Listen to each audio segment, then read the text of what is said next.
Have you ever had a woman change how you see things in life, even if that newfound sight was somewhat just an illusion of what you wanted to see, when in reality it wasn't really there? Maybe you were loved for traits you never really had. Well, through all the flaws in Joker Folie Deux that make it pale in comparison to the first film, I can still see those themes within what I recently watched. Stay tuned for those themes in this review and synopsis. Spoilers, by the way. Joker 2 is sort of an epilogue to the first movie, but sort of backtracks on what people speculated that Arthur would become. The supervillain we know the Joker to be in his general adaptations, but we come to discover that Arthur has become numb to everything, as he is just serving his sentence, which sorta seems to be a little retcon based on the way the first film ended, as he was more confident in himself and his self-destructive decisions, as shown by him laughing and murdering some woman he was talking to, as shown by the bloody footprints, but I guess that might have just been another hallucination. Joker 2 is a musical, as we all knew before. This was met to everybody's speculation, including me, as I'm someone who has a few musicals as some of my favorite stories like Jesus Christ Superstar, the original Into the Woods play, and an episode of Batman Brave and the Bold called Mayhem of the Music Meister, which is probably in my top 10 Batman episodes. But I had to open up with saying that it didn't really fit here, as there were no songs that were good enough for me to want to listen to them again after leaving the theater. The songs weren't bad or anything, but they weren't as good as Lady Gaga's songs that I could call solid, on top of them sort of breaking the flow of the movie in instances where the songs were not needed, as what was going on within the film was telling the story in a fine enough fashion. But anyway, a lot of Arthur's thoughts and feelings of hope, doubt, and violent urges are all expressed via these musical numbers that admittedly have great cinematography, besides me feeling like a bunch of them weren't necessary. I did like the one where Joker and Harley were playfully trying to escape Arkham Asylum. But that gets me to the meat of this video, where Harley Quinn becomes the only thing of deep substance that gets added to this movie that wasn't just something done in the original movie. Harley Quinn appears to stumble upon Arthur and starts initiating relations with him by telling stories that he relates to, such as hating her parents and acting violently towards them. This gives Arthur hope, since this may be the very first time someone has loved him, someone who could relate to him. It completely changes how he behaves and sees things. Harleen manages to get access to Arthur's cell, and they fuck for like 30 seconds tops. Later in the film, after Joker is taken to trial for his murders he committed in the first film, we have a lawyer who's actually interested in giving Arthur the proper mental help he deserves under the context of his rough childhood and bullying he endured. She's banking on the concept of Joker being a different split personality persona from who Arthur really is, or supposed to be.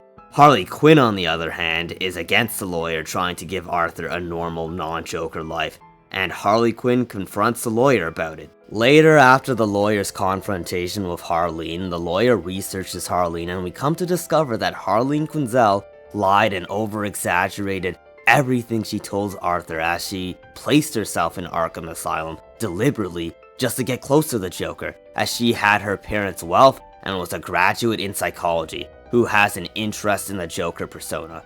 Harley Quinn admits that she lied, but still confesses her love to Arthur, as she states that she lied just to look interesting to him. She even says she's pregnant, which is something I speculate isn't true due to her questionable honesty track record, rather it being a thing that she's saying to motivate the Joker. This manipulation and playing of Arthur's heartstrings causes him to later fire his lawyer in the middle of the trial and decide to represent himself as the Joker, and even dresses up as the part in later scenes. We get some pretty heartfelt moments with his midget friend Gary from the last film, who felt mentally scarred and powerless when Joker killed the work bully in front of him and later had to open the door for him. This gave Arthur a moment of self-reflection as he's forced to think about the good people who did him no harm being saddened by his actions. As others have said, this was probably one of the main highlights of the film. Another person who takes a stand in the courtroom is the cute black girl from the first movie that Joker hallucinated being in a relationship with, only to accidentally be roasted by her, repeating what Joker's abusive mother said about him. being an unfunny incel who probably never got laid. As true as all that is, it starts to feel like the director hated the character he created in the first film with how he's treated here, such as him never getting to be the Joker villain we imagined he could have ended up becoming. Arthur later badmouths the cops who are abusing him and the other criminals in Arkham Asylum when live on the court trial, and then it's alluded that he got R-worded by one of the cops, which adds nothing but even more despair to what's already enough sadness that this character has going for him. This was met by controversy among critics, but I will play devil's advocate and say that shit like that isn't known to happen in prison. Maybe it wasn't necessary though. But anyway, as we get to one of the last few court moments, Arthur gets overtaken by guilt for his past actions and ends up pretty much confessing that the Joker was just a persona he put on to mask the abused victim he really was. There is no Joker, just Arthur, and he wants to salvage what little opportunity he has for a regular, normal life he could possibly get. This ticks off his fans, including Harley Quinn, who was inspired enough to put on her own Harley Quinn makeup. She leaves the courtroom in disappointment. Arthur tries to reach out to her over the phone, only to get ghosted. Later in the final courtroom scene, he's found guilty and is given the death sentence, but a bomb goes off and he's rescued by fans who place Arthur in a getaway vehicle. They almost succeed in getting him out, as they want to cause more chaos, but Arthur isn't down for that anymore, like he was in the last film, where he was laughing and embracing it. Given that this time around, he still wants to build a life with Harleen Quinzel despite her ghosting. Arthur gets out of the car to run to his old apartment that Harleen Quinzel bought and decided to live in, but Harleen isn't interested in Arthur anymore, and bluntly states that she only loved Joker, and that it was all about that fantasy that Arthur threw away when he said he only wanted to be himself. This was even conveyed in their earlier sex scene where Harleen only did it with Arthur after she put his makeup on.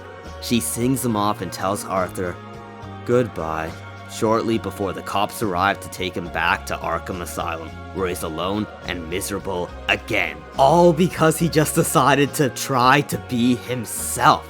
It's so messed up, and when you think of it this way, he might have it even worse than if he was just alone the whole time, because he had a taste of being with someone, of being in a relationship, and now it's gone.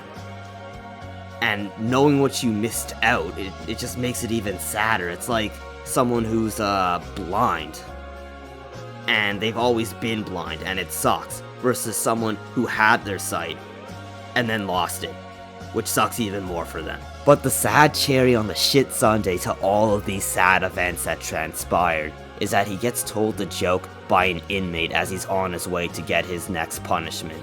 They showed this guy in a few shots before, maybe it was a little too blunt, but the joke he tells ends with an inmate telling him that he gets what he fucking deserves before shanking Arthur multiple times, and Arthur's life is put to a sad, depressing end, as this inmate is alluded to become the real Joker, as you can see him putting on a smile on his face within a blurred background. But I'll finish off the deep payoff of what propelled this film. We have the fact that this adaptation of Harleen Quinzel ruined Arthur's life and possibly even caused this horrible ending for Arthur, as Arthur may have gotten out of Arkham Asylum to receive more proper care if Arthur didn't fire his lawyer because of Harleen's interferences and influences. Harley Quinn's selfishness to live out her criminal fantasy fucked this man over, and one of the songs is about her only caring about herself, funny enough. I won't fully delve into it, but Lady Gaga has been heavily rumored to be a Satanist, which I find actually works for who she's playing, as the character she plays basically tried to drag Arthur down to hell, basically. Things really haven't changed from the story of Adam and Eve, have they? This lust a woman could have for criminals isn't that uncommon, despite bitches lying to others and themselves about liking the bad boys. There's stories like this recent story where an officer who was a married woman had sex with an inmate and filmed it. Or another officer that tore a hole in her pants to have sex with an inmate in front of 11 other inmates. Both of these stories are fairly recent, and beyond instances like certain women being into Detroit, Chicago hoodmen, this also goes far back in time with a mobster called Al Capone. born in 1899 and died in 1947. He also had a movie based on him with a film called The Untouchables. I remember watching it in school, and even the teacher stated that women wanted to sleep with this guy, despite all the bad things he stood for that got him arrested. Although these are truths that women won't admit, they are still truths nonetheless, and it makes you think of the fact that these types of relationships may always be bound to have no actual deep, meaningful substance to them, despite it being a desire to a lot of younger women before they get the wake-up call at an older age. This relationship type has always been the meat of how Harley Quinn and the Joker operate, except this time, the Joker isn't as socially smart as the regular adaptation, and he isn't really the Joker as he states himself, which therefore flips the relationship in such a way where Harley Quinn ruins his life instead of the other way around. Sure, that's a little different, but I think it's still an interesting, realistic story nonetheless. Women through their allure can make a man take actions that are detrimental to himself, all because he wanted to impress a woman. A physical example of this is like lifting up more chairs in class or lifting up more weights at the gym just because your crush is walking by. None of us are completely above this, as we all have probably had a moment where we even had to change how we carried ourselves just to impress them, or not to scare off a girl we took interest in. A deeper example of this is not making certain jokes you'd make around the boys around their company, or various other examples that I'll resist the temptation of fully delving into, such as having to behave in a more dishonest fashion to validate whatever delusions she may have, or how she sees the world.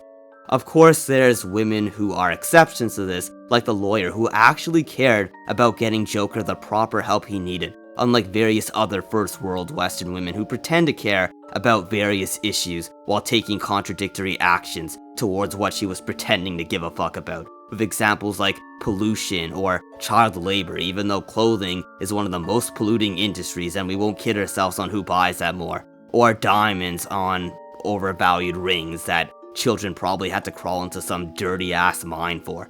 But anyway, with the synopsis I've done, I don't think anybody could deny these themes being there. I wouldn't call this film as good as the first due to execution, such as various songs that could have been removed, but I don't think this film is as horrible as everyone is saying it is because of these themes that were definitely the focus and main point of the film, given that Harley Quinn is pretty much on the cover. I can understand some cons towards this film being something that shouldn't have been made, as you could say that the info given in the sequel can sort of ruin the mysteries that were up to interpretation within the first movie, such as people wondering if this Joker would actually be the Joker, or if someone else would become like the actual Joker. And an example of this controversy would be people being mad that this character never became the actual Joker, despite that speculation they had originally. But if I were to be brutally, controversially honest, I don't think this character ever had it in him to be the regular, massive master planner and manipulator that the regular Joker is known to be, based on how he carried himself in the first movie, where he wasn't really capable of grasping multiple forms of social nuance, hence why he was a loner. Not that I see it as a huge problem with the first movie, because I enjoyed this character for the loose adaptation he was that was roughly inspired by The Killing Joke. I've seen people praise enough Marvel comic book movies or games that have strayed even further. Sure, this ending of him not killing people who wronged him like those prison guards, or him just being stabbed, is sad and depressing in contrast to the more depressing yet triumphant ending of the first movie. But not all stories have to have a happy ending, or a sad, happy ending. Some stories, like the stories of real life people, can end just as badly as it does here, with no justice for the wrongs that happened to them, or no triumph to be found. Justice may all be up to God within the afterlife at times. Everything that has happened to this character here is a reality faced by a decent amount of people who go to jail, sadly, getting assaulted in various ways and getting shanked to death. I know others are different with how they choose to consume media, but I personally don't like to shy away from the harsh reality of how the world works in my fiction of choice. I'm willing to look into the abyss, instead of looking anywhere but it. It's what makes me the supreme intelligence. But anyway, it's not the first time I've taken a liking to fiction with real-world themes that were bashed by people who were too uncomprehensive to see them. Like the prequels that portrayed social awkwardness with Anakin by not relying on typical tropes like heavy stuttering, or a nerdy kid being picked on in a school setting, or media like Snyder's Batman logically pulling less punches in a bad, unchanging city that justifies harsher methods. Or even She-Hulk, which accidentally portrays behavior that is realistic to how most first world Western women behave. The list goes on, like the first Suicide Squad that also had these themes told within a more traditional Harley and Joker dynamic despite some studio interference hiccups, or Black Adam that is a tale of violence being the answer in the face of Western supremacy and legal process not working, as opposed to most MCU Marvel movies that could only dream to have a theme that is worth talking about when it comes to more mature independent minds. I'll put 4 of these videos in the end screen. But anyway, with all that being said, I give this film a controversial score of 8 out of 10. I know the backlash has been huge, but I suggest actually watching the movie instead of parroting what a bunch of YouTubers or critics say, like people did with the prequels or other media I recently listed off. If you're not interested in the movie, then fine, but don't go heavily talking about it like you watched it when you really didn't and just watch some other content creators' take on it. I'm sure bashing this movie will become yet another one of the many high-thinking grift subjects despite some of the fair criticisms I agree with. But just be careful with what you listen to, as I'm sure it won't take too long for this movie to be called woke or something by people who have no consistency of what that word means. I know Todd Phillips said something about the Joker being bi, which did scare me originally, but I'll assure you it was pretty much just queerbaiting, as this is never really shown in the film, as the one time he light kisses an inmate is because an abusive prison guard pretty much dared him to in exchange for a cigarette. Maybe it's the real intention of the director, but this isn't some blunt as hell moment from The Boys, which dumb right-wing channels like Drinker only realized was attacking traditional values at season 4 when it was doing it since their first season and onward. As said before, the word woke has no consistency. Think for yourself like you should when going into this movie. You might hate it, or you might like it for the themes that I saw that are sort of objectively there. But anyway, thanks for watching.